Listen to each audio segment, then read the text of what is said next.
Do enjoy your U.S. history moment. Thank you. All right, so I have Miss Pridgeon. I have you just want to be called Shirley, Shirley, instead of all that. Yeah, that's fine. Okay.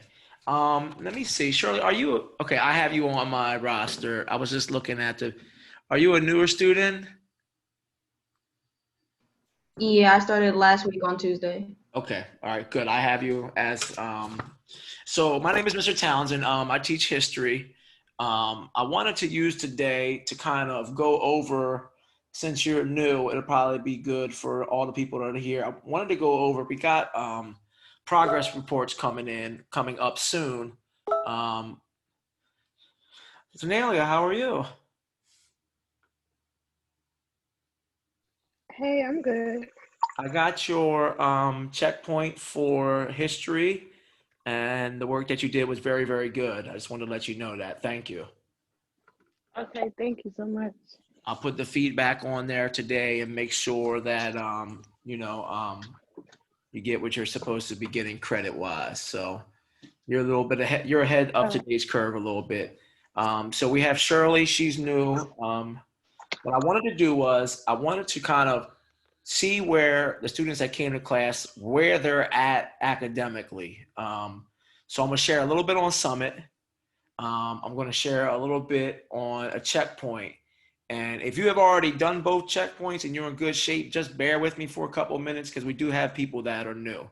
So, so Shirley, I'm new myself. Let's just look at Summit together. Let's see. Hold on one second. All right. Let me just, I gotta close some of my browsers up here. I got too many browsers open. Give me a moment. Okay.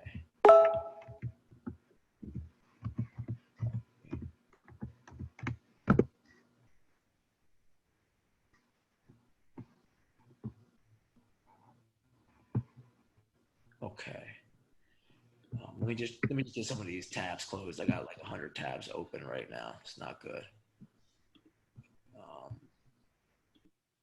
it slows down my computer. Okay, so for history up to this point, we have done two majors. Let me come back here. We've done two major checkpoints. So let's go to Summit and look at what we have. Because they want me to put in your progress reports. Okay, so I'm gonna share my screen with you guys so you can see what I'm seeing. Okay, so Summit.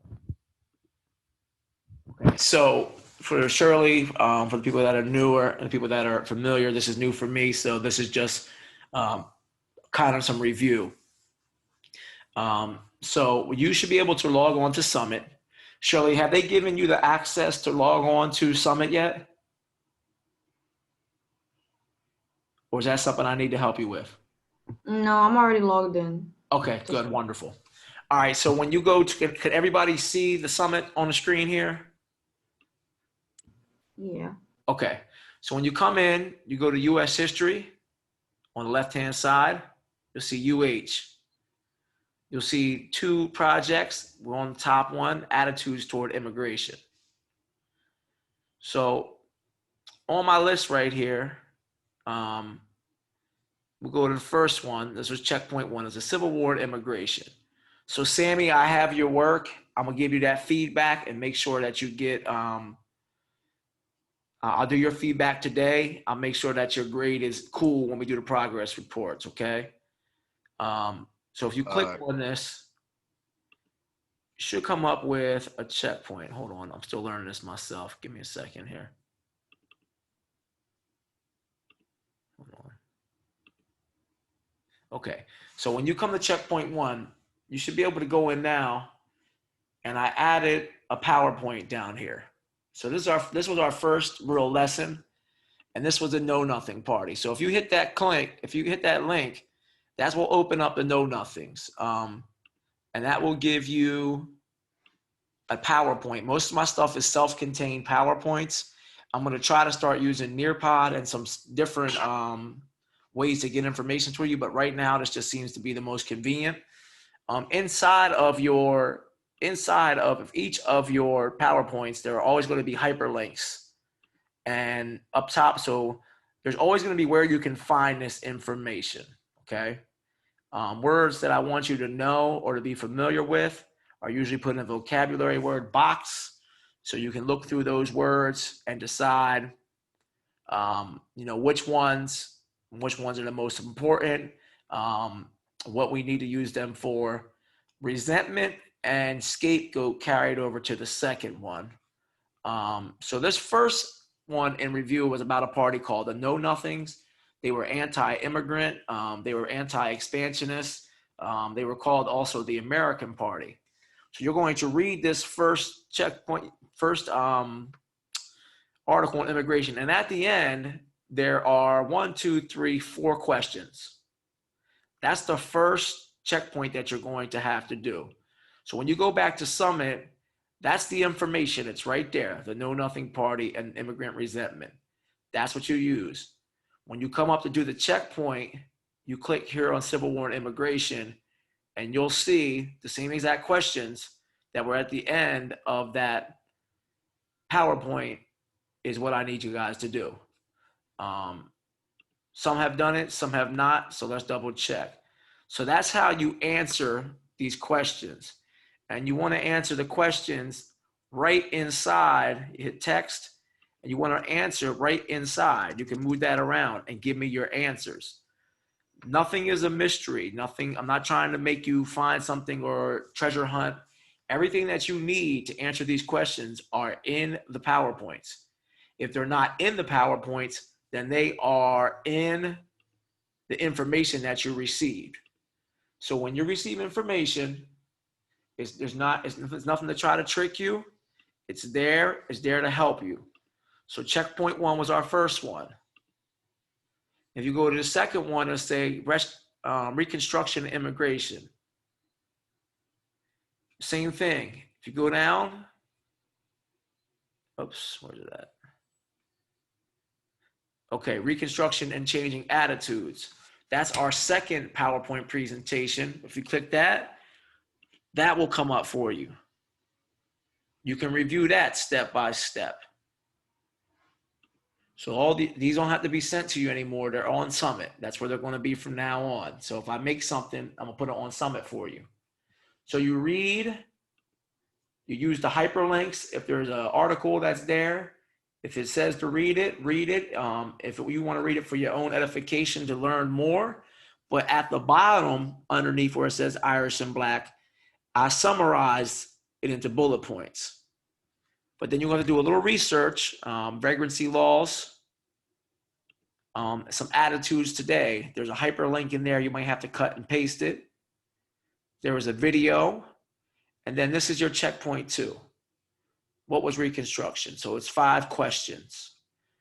Most of your checkpoints will be question-based until I can get something a little bit more abstract. This class is history. So a lot of it's going to be reviewing history, looking at the answer, and coming up with a response. So if I got out of here and I went back to Summit, I will see who has turned in what. So when you hit on Reconstruction Immigration, right there is the second checkpoint. If I go into Summit and I look at, it'll tell me whether or not I need feedback. So when someone sends me something, I get their work. Like Miss Johnson gave me her work. Miss Johnson, you mind if I show them this work? No, I don't mind. Okay, I just want to show them an example of, Shirley, like when you go in and do your work, you just put it in. Mr. Townsend will go in, I will read it. So Ms. Johnson, she answered the questions correctly. She used the information from the PowerPoints, and she did a very good job with her. Good. So everything on here that I see from her is good. So what I will do is I will take a section, and I will just take any section, and I'll give feedback. you'll see something else over here, and it'll say good work. Like a nice way to integrate evidence. You found evidence. Integrate evidence into answers. Whoops, not the best typer, sorry. And I hit post. And then I would hit continue, and then I would send that. So now she know when I go to, now I have another gentleman's that I have to do, but I'm not gonna do his right at this moment. So when I go back to Reconstruction and Immigration, I should be able to see how many people in the classroom have completed it. So if I look right now, I think it's just Zenelia and Jairi are the only ones that are done. So what I wanted to do was I wanted to take the time while I had class today. Let's see, 2 need feedback. Okay, so Sammy, you did checkpoint 1. That's already done.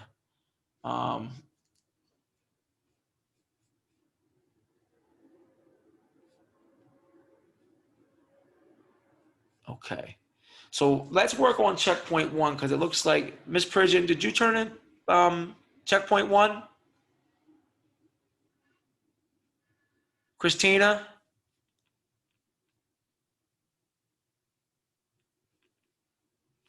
Christina, you still with us?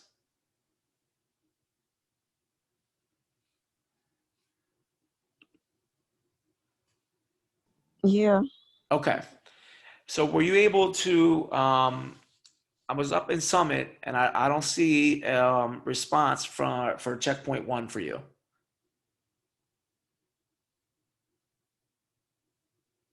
That's because it's through email. It's through email? Okay, let me check my email. Okay.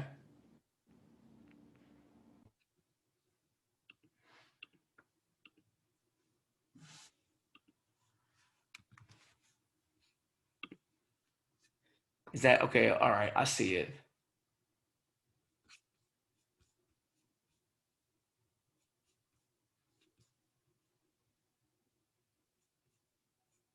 Hold on a second.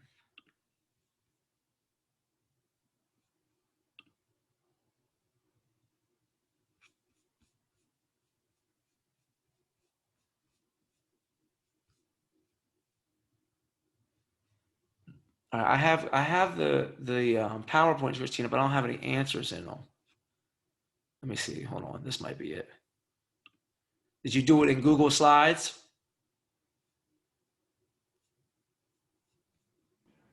I think so.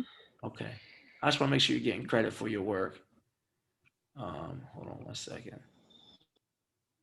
Okay, I do have yours. So what I'm going to have to do is I'm going to have to take that from the Google slide and put it in your, so you have the first one, Sammy has the first one. Shirley Ann, there's really, since you just came in, I just want you to work at a pace that, you feel most comfortable with. Every day from 1 to 2 o'clock, I have a lab. So if you need help, if you want to go over some of the information that we've had, but you do have time. Right now, you'll be on okay because you just came in. So checkpoint 2. Let me see, checkpoint 2.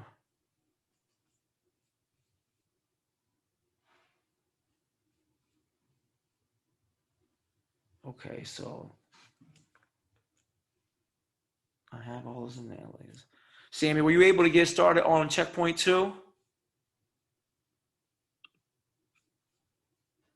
What was that? It was questions, right? I think I emailed it to you too.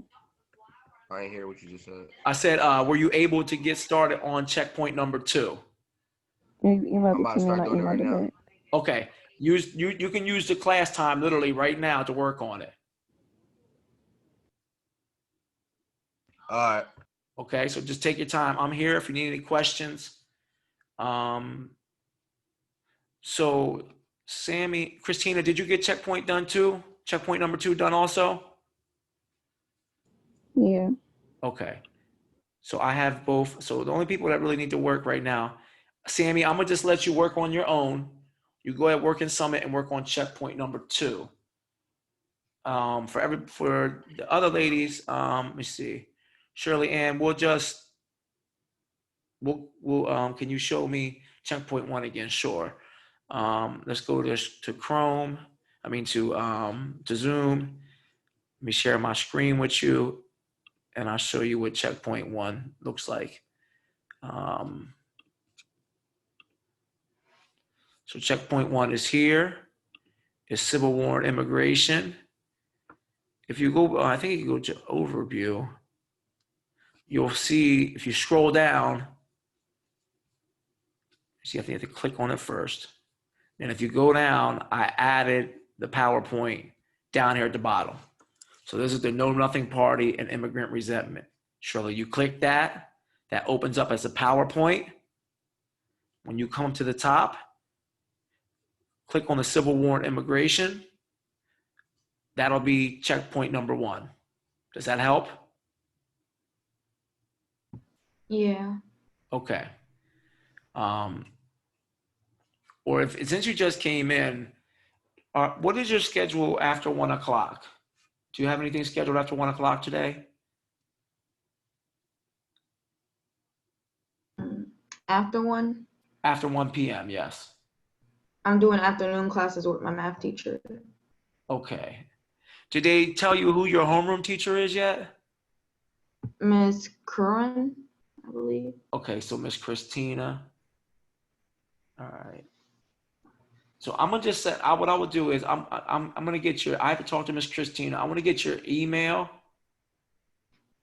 I want you to get copies of everything, and then an explanation on how to start responding in Summit. Okay. Okay. Okay. So, but for today, I want to look at something more current. So just give me one moment.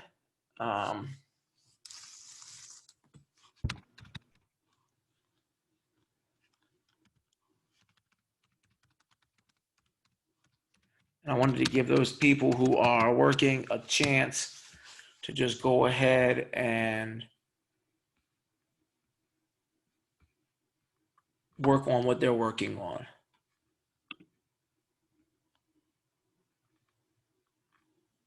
Okay. So we're going to look at some of the rights. I'm going to save this for you. And I'll add this on Summit. So let me share with you. Stop share. I'm making sure I got everybody's name right. So when I go for attendance, everybody is there.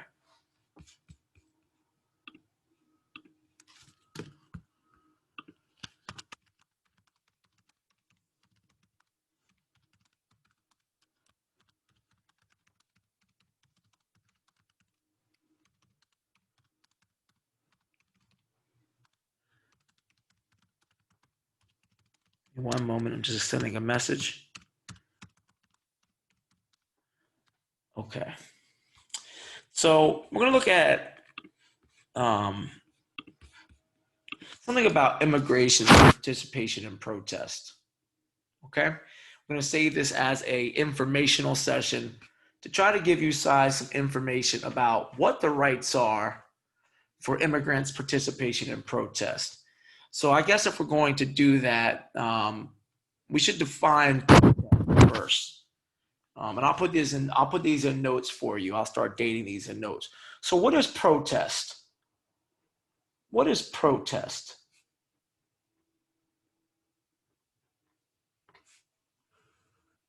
You can use the chat if you like. A protest is like when you stand up for something you believe in. I believe that's what it is. That's a perfect, I couldn't have said that answer any better. That's a perfect answer. So a protest by definition, is standing up for what you believe in.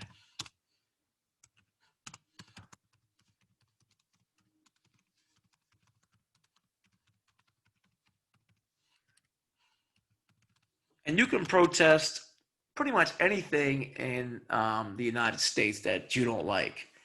Um, our First Amendment to the United States Constitution gives us 4 rights.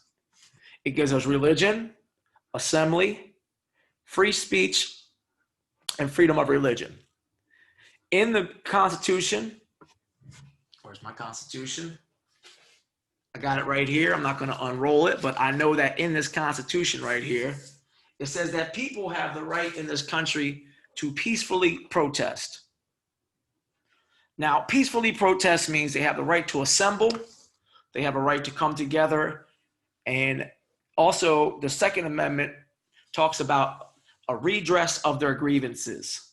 I know that sounds like some complicated words, but really it is saying, I don't like something going on in my country. Now, we've been talking about immigrants.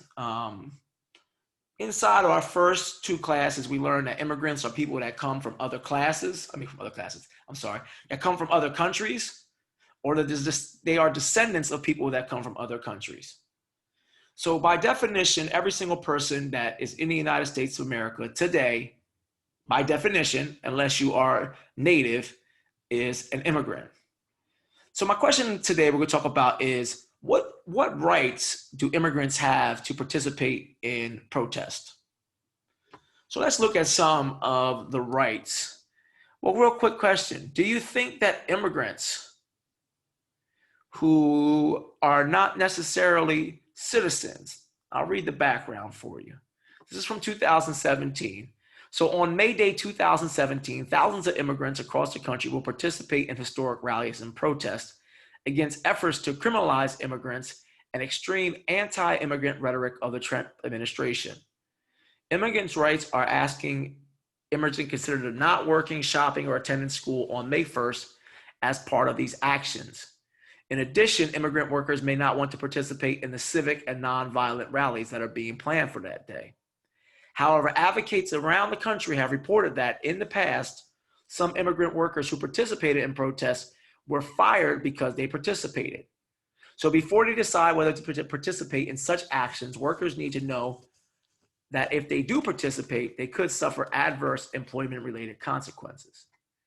So it is important for every worker to know their rights and understand the possible consequences of participating in these demonstrations.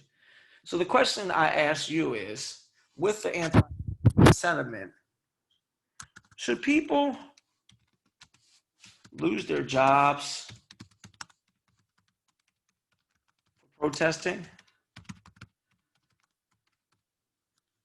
Is protesting a bad thing? Is it a negative action?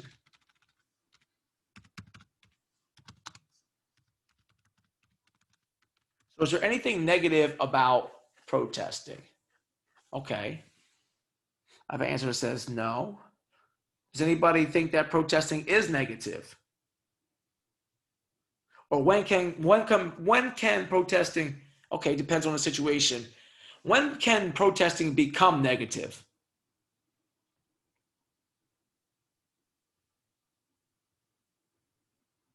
Okay, good. There's freedom of speech, which is given to us by the First Amendment of the First Amendment of the Constitution of the United States.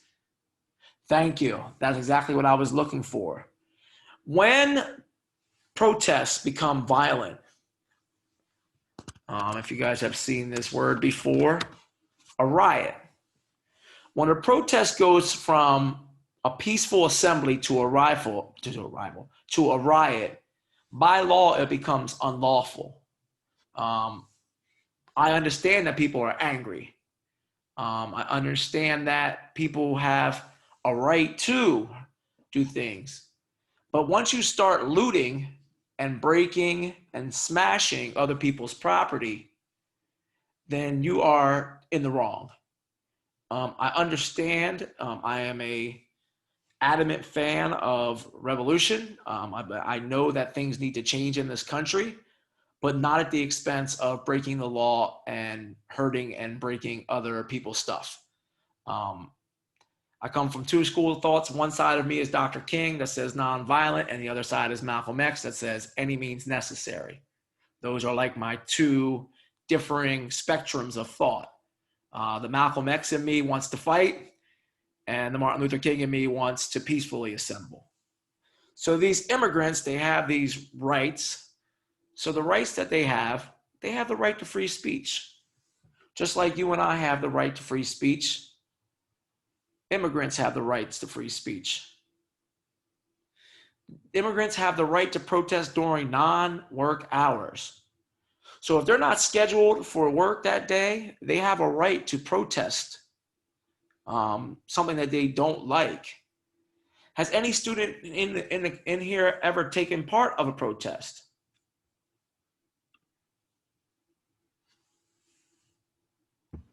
Yeah.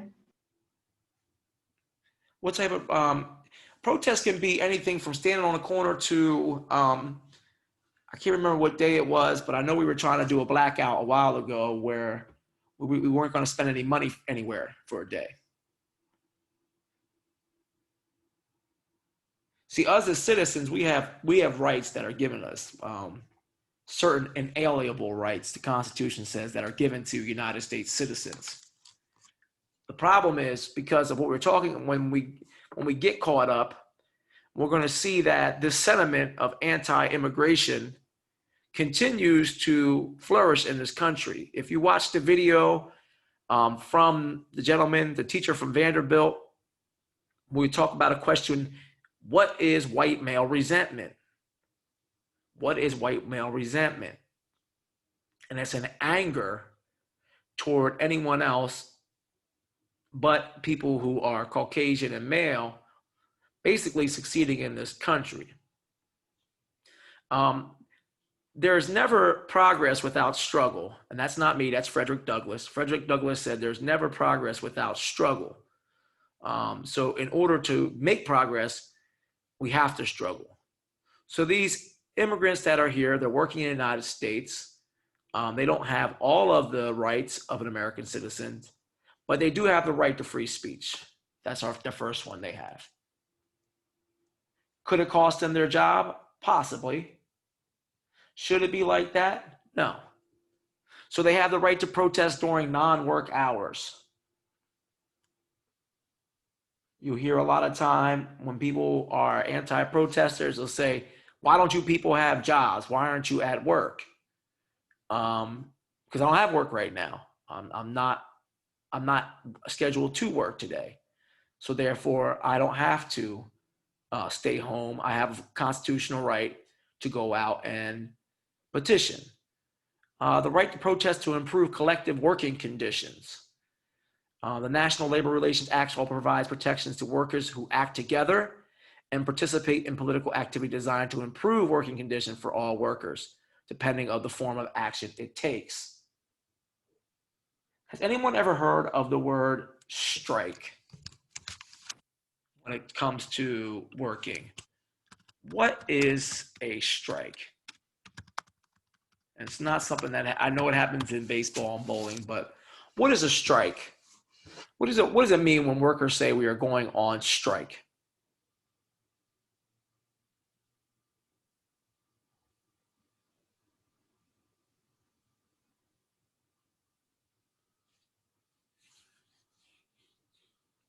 You can look it up on your phone if you need to, or the internet. What's a strike? You see people outside with signs and protesting and saying, we want better wages, we want better working conditions. So what is a strike?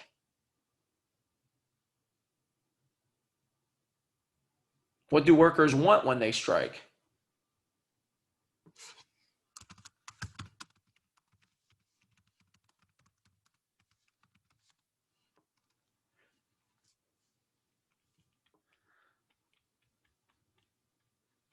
Okay. Both your definitions are correct. A strike can be a punch in the face, right? It could be something physically that you're striking, you're hurting, you're bashing. That's a strike. People protesting against where they work, they want it usually to be treated better. Good, good. You answered my question before. They have the right to be not only treated better, but to have better work conditions. I know that some of you students have jobs, and I know that um, at some jobs, you know, you may not have the best working conditions. You know, you may not have enough lunch, you may not have enough break. Your air, your water may not be clean. So even though immigrants are here, and they don't have particularly the law behind them, they do have the right to prove and protest for collective better working conditions. Also, the next one is greater protections. And what do I mean by greater protections? Does that mean they want a team of bodyguards outside all day? So some state laws afford greater protections who workers engage in political activity. For example, the California Labor Code protects employees who engage in political protests. Workers should ask local immigrants' rights advocates or the local ACLU, which is the American Civil Liberties Union, for information about protections under the laws in the state where they reside. See, that word resentment, that bitterness, the anger that people have against immigrants can be translated to, so when a group of people, I know we have a couple minutes left, but when a group of people have resentment and anger for the other, what usually happens? What type of things usually happen when two groups of people don't get along with each other or resent each other or have anger toward each other? What usually happens?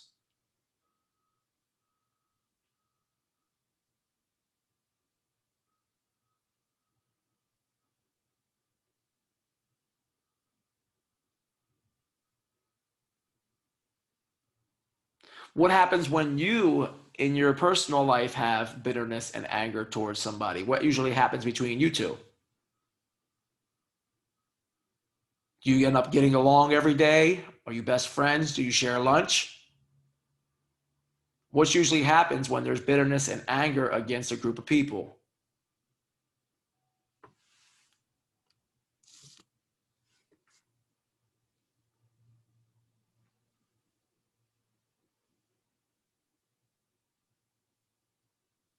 Don't be afraid to answer. You can answer in the chat.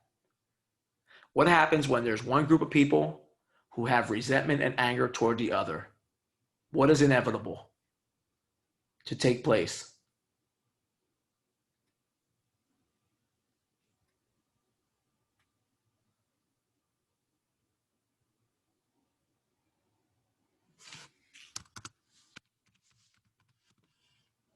Good.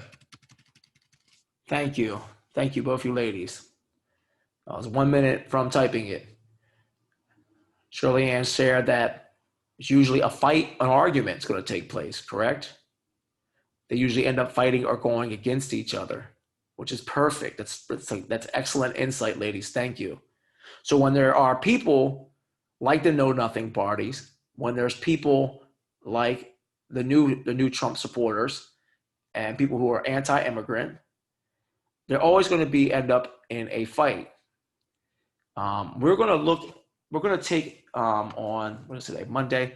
On Thursday, we're going to take a look at some of the political unrest that's taking place in this country right now because of, remember, the overall arching theme is we want to see how the attitudes toward immigrants has changed over the course of the history. When we looked at the Civil War, it said, well, the immigrants were 430,000 strong. A lot of them contributed to the North. You also had 4 million freed slaves in the South, and they were beneficial because when there was war and the immigrants were there, they were able to use them as a commodity, which means they were able to use them to fight the war, which makes the economics better. Anti-immigrant sentiment usually comes when the economy is changing and social dynamics are changing, which means a group of people who have been in a certain amount of place for so long, when they see other people, this happened. There's a statement for this. There's a term for this that took place in this country. It's called white flight. What happens is, and this is just a generalized term I'm using to try to describe the situation. But usually when another group of people come into where the indigenous or the people that live there, they automatically think these people are going to take my job. These people are going to take my home. These people are going to date my daughter. These people are going to take from me socially. So what happens is they end up moving away into the suburbs. So at one time in Philadelphia, Frankfurt and Kensington were all white neighborhoods, believe it or not. Brooklyn, New York was an all white neighborhood in the 50s, in the 40s and 50s. People started moving out of the cities because of the Great Migration. All of the people coming from the South to cities, Detroit, Chicago, Philadelphia, New York. So when we think of where a high population of immigrants and minority are, we think in cities. But in reality, they're spread out everywhere, but this fear, this resentment can carry over to trying to suppression of their constitutional rights. So even though these workers are here, they do have a right. See, may workers be disciplined or fired for engaging in protest.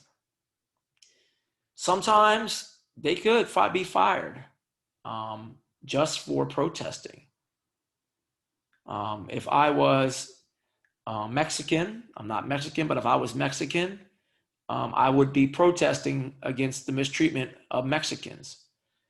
My parents are Black and German, so I have an affinity for things that are going on with people who are my color. So if I was going to protest, I'd probably protest more for people who are similar to me.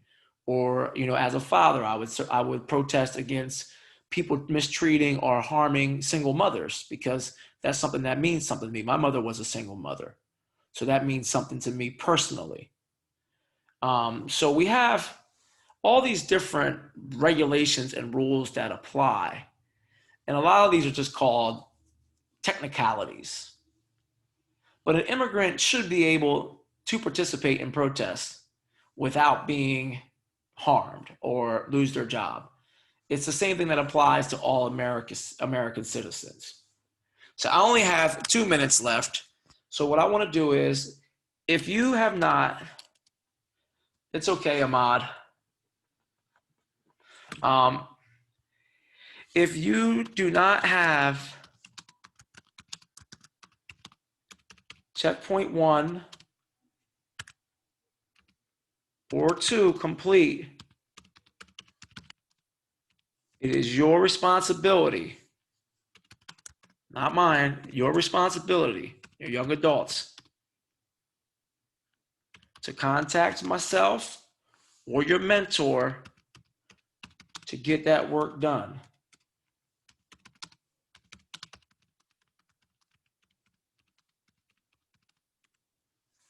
When we come back on Thursday, Ahmad, the same thing in this class. We're trying to make sure that everybody has their checkpoints done up until this point. Shirley Ann, I will send you an email. I will talk to your mentor and get you all caught up so you're not behind, okay? All right. So what I'm going to do is I only have, okay, Ahmad, yeah, get that started. Try to have that, if you can, get it in before the end of the day, because I'm going to be doing progress reports tonight. So everyone else in the room is, Sammy, how's it coming with getting a second checkpoint done? Are you still with us?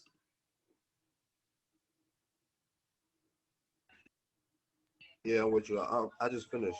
Okay. Zanelia, as soon as possible. I need checkpoint 1 as soon as possible.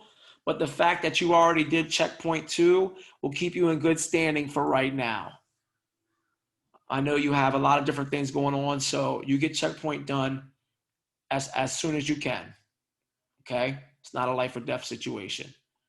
So Sammy, those that I checked in, the people that just came, like I said, Shirley, and welcome. Hopefully classes will get a little bit more interactive. Sammy, keep working on part 2. Ahmad, work on part 2. And Christina, I have yours, so I will update yours in the system. Okay? So we're out of time for today. I hope you guys have a good day. If anybody needs me, I'm in lab. If not, you can. And I also have a new phone number that I got to put up for you guys. Hold on one second. I'm going to put up my new phone number. And it's my personal number. And no, I don't care if you call me on it. It's not that big of a deal. I'm here to help you. So 267-680-3827. That's my number. You gotta do is ask for Mr. Townsend, and I'll be glad to take my time and help you. Okay? That's my contacts. So I will see you guys on Thursday. Have a good afternoon.